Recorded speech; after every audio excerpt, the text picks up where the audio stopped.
Orang tuamu yang mana? Tuh, yang barusan mau ke surga. Ini orang tua yang sudah mau berangkat ke surga dipanggil. Sebentar dulu, Mas. Ini benar anak kamu? Iya, Pak. Waktu di dunia kamu tidak pernah ajarin dia ngaji?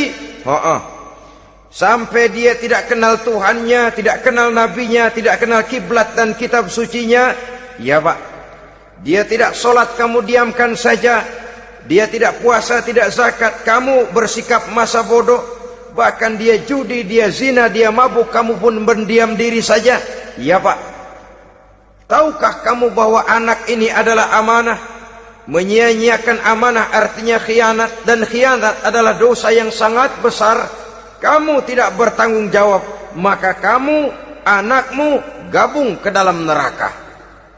Saudara-saudara kaum muslimin rahimakumullah, itu sebabnya Allah pesan benar-benar, ya ayyuhalladzina amanu qu anfusakum wa ahlikum nara.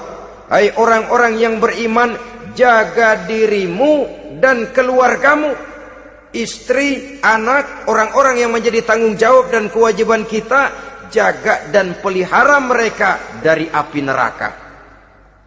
Saudara-saudara kaum muslimin, lalu kalau kita orang-orang tua yang hidup di zaman sekarang ini sudah sering beristighfar, mengurut dada, melihat situasi, membaca peta keadaan, konon tantangan yang akan dihadapi oleh anak-anak kita 15, 20, 25 tahun yang akan datang jauh lebih berat dari apa yang kita hadapi sekarang ini.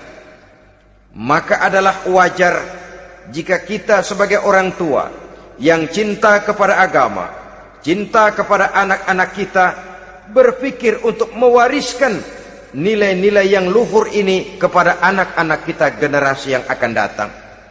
Bagaimana pada mulanya kita harus mendidik mereka? Mari kita telusuri apa yang dicontohkan oleh Al-Quranul Karim. Orang-orang tua bijaksana yang diceritakan dalam Al-Quran, kalau sudah berpikir tentang anak-anaknya generasi yang akan datang, pendidikan pertama yang diberikan kepada anaknya ternyata adalah persoalan akidah. Nabi Ibrahim, pertanyaan yang paling merisaukan beliau buat anak cucunya ialah, ma ta'buduna min ba'di.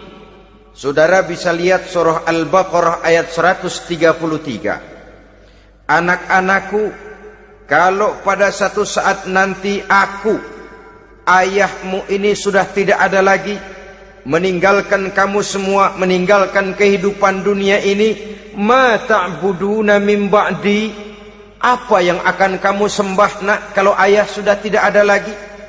Jikalau ayahmu sekarang masih rajin ke masjid, melakukan rukuk dan sujud, i'tikaf dan membaca Quran, kalau satu saat ayahmu meninggalkan dunia ini, masihkah engkau mau ke dalam masjid?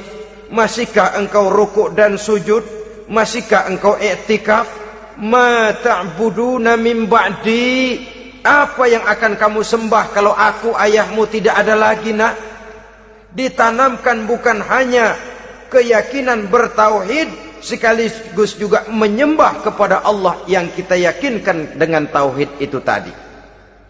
Bukankah berbeda dengan kita kebanyakan orang tua sekarang?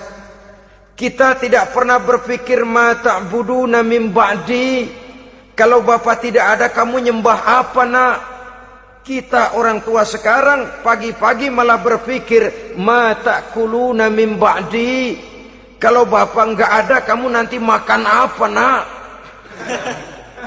Bukan nyembah apa yang kita pertanyakan, bukan nyembah apa yang kita khawatirkan, makan apa nak?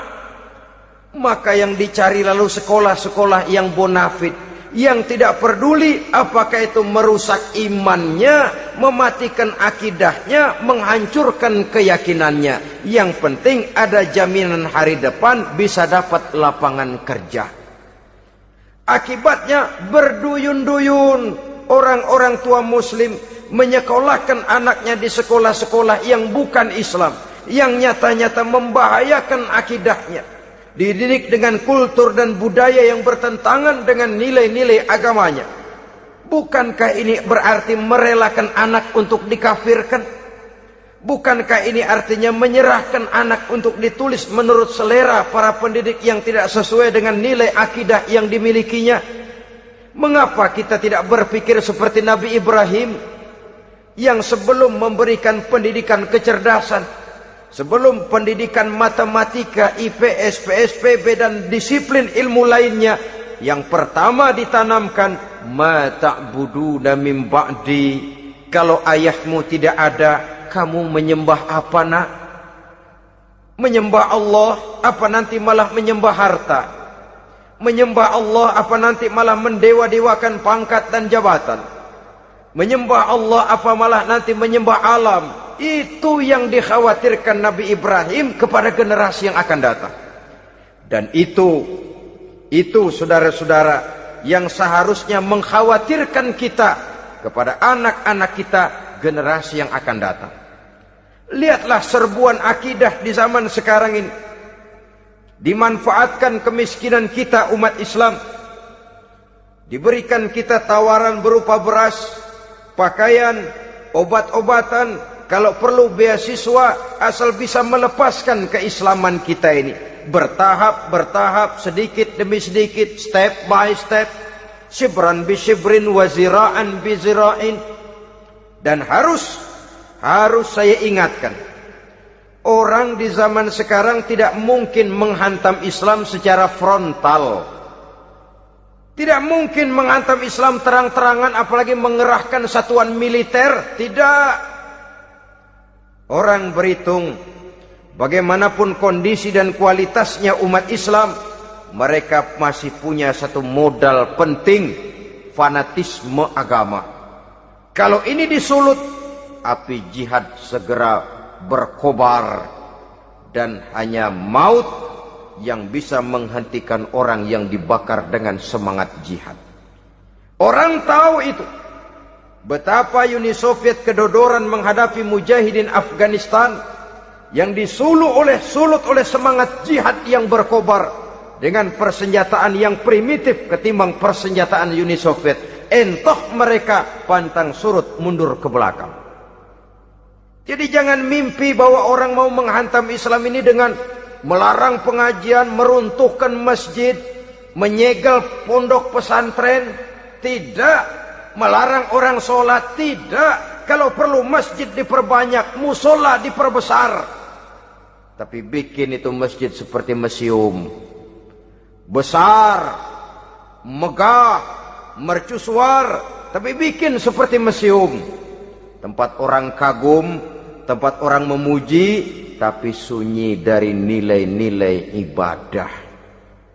Saudara-saudara kaum muslimin, untuk sampai kepada penghantaman akidah, jalan yang paling mudah dirintis sekarang ini secara bertahap dan sistematis, memisahkan umat Islam dari Islamnya. Biarkan mereka bernama Muslim. Biarkan di atas kartu penduduknya tertulis agama Islam.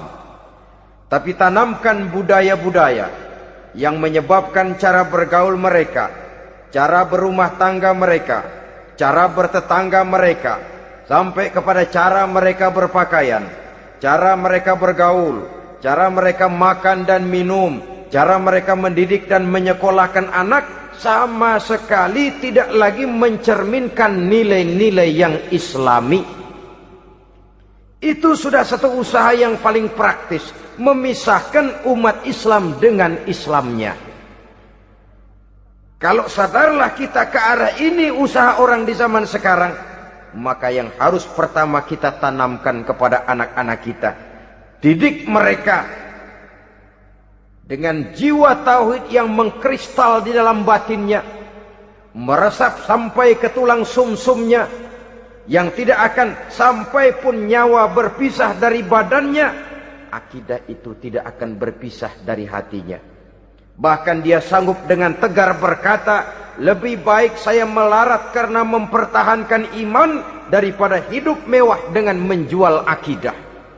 Satu khitah, satu garis kehidupan yang perlu kita wariskan kepada anak-anak kita, generasi yang akan datang. Dahulu ada satu tradisi, saudara-saudara. Kalau anak gadis kita dilamar orang, orang lalu bertanya, anakmu mau ngelamar gadis saya, apa sudah khatam Quran berapa kali? Apa sudah bisa baca kitab macam-macam dan lain sebagainya? Sehingga lahirlah satu kebanggaan. Apapun motifnya, tapi pertanyaan semacam ini zaman sekarang sudah langka. Paling-paling yang ditanya kalau anaknya dilamar orang, anakmu kerja di mana? Gajinya sebulan berapa? Kendaraannya bebek apa soang? Apa-apa? Itu yang kita pertanyakan, berkisar di seputar materi, kerja, job, status sosial, dan lain sebagainya. Perkara bisa baca Quran atau tidak, nomor 18. Perkara sembahyangnya rajin apa tidak, nomor 36. Saudara hadirin, akibatnya terjadi pergeseran nilai. Maka mendidik anak menurut tuntunan Quran adalah seperti yang diberikan contoh oleh Luqmanul Hakim, yang diceritakan dalam surah Luqman mulai ayat 11 dan selanjutnya. Apa pendidikan pertama yang harus kita berikan kepada anak? Pertama, ya bunayya la tusyrik billah.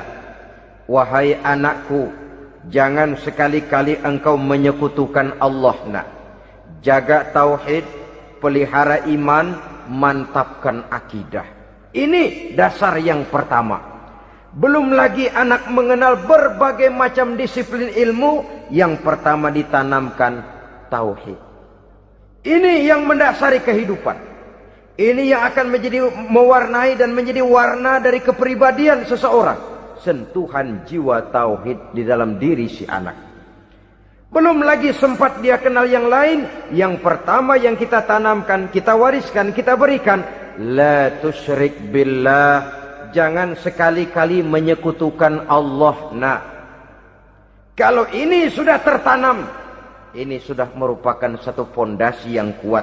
Selebihnya nanti tinggal melihat bakat si anak, kemana dia harus dididik ini. Yang terpenting nilai iman lebih dahulu tanamkan. Dan untuk menghancurkan nilai keimanan, saudara-saudara, saya katakan, ingatkan kepada hadis di awal tadi, dikepung kita dari berbagai macam penjuru agar bila bisa melepaskan nilai-nilai iman dan keyakinan.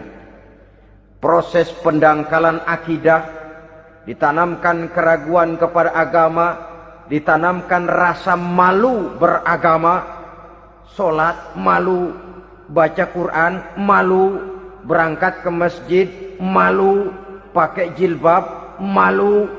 Ditanamkan rasa malu beragama, sehingga bertahap sedikit demi sedikit kita mulai berpisah dengan kehidupan beragama. Ditanamkan hal yang sedemikian rupa dari berbagai macam penjuru. Dihantam akidah, akidah kuat, dihantam dari segi peradaban dan kebudayaan. Diperbanyaklah peradaban dan kebudayaan yang bukan mendekatkan kita dengan agama, malah mendekatkan kita dengan neraka. Menjauhkan kita dari agama, menjauhkan kita dari nilai-nilai luhur yang diwariskan oleh orang-orang tua kita terdahulu. Adalah kewajiban kita yang pertama, mendidik anak, menanamkan roh, jiwa, dan semangat tauhid di dalam diri mereka. Saudara-saudara kaum muslimin rahimakumullah, kenapa kita lebih dahulukan menanamkan jiwa, roh, dan semangat tauhid ini kepada anak-anak kita? Pertama, kita tidak hanya ingin sekedar mempunyai anak yang pintar, tetapi lebih daripada itu kita pun ingin mempunyai anak yang benar. Segala macam disiplin ilmu, segala macam bentuk penalaran ilmiah dan pengisian intelektualitas manusia mungkin di satu sisi akan membuat dia pintar, tapi di sisi lain belum tentu akan membuat dia benar. Nabi pernah memberikan peringatan, man izdada ilman walam yazdad huda lam yazdad minallahi illa bu'da. Orang yang hanya bertambah ilmu pengetahuannya, tapi tidak bertambah hidayah dari Allah, tidak makin mantap keimanannya, maka seluruh nilai-nilai ilmunya hanya akan menjauhkan dia dari Allah Subhanahu wa ta'ala. Dan adalah lebih merupakan azab daripada nikmat kalau kita diberikan ilmu pengetahuan yang hanya akan menyebabkan kita semakin jauh dari Allah Subhanahu wa ta'ala.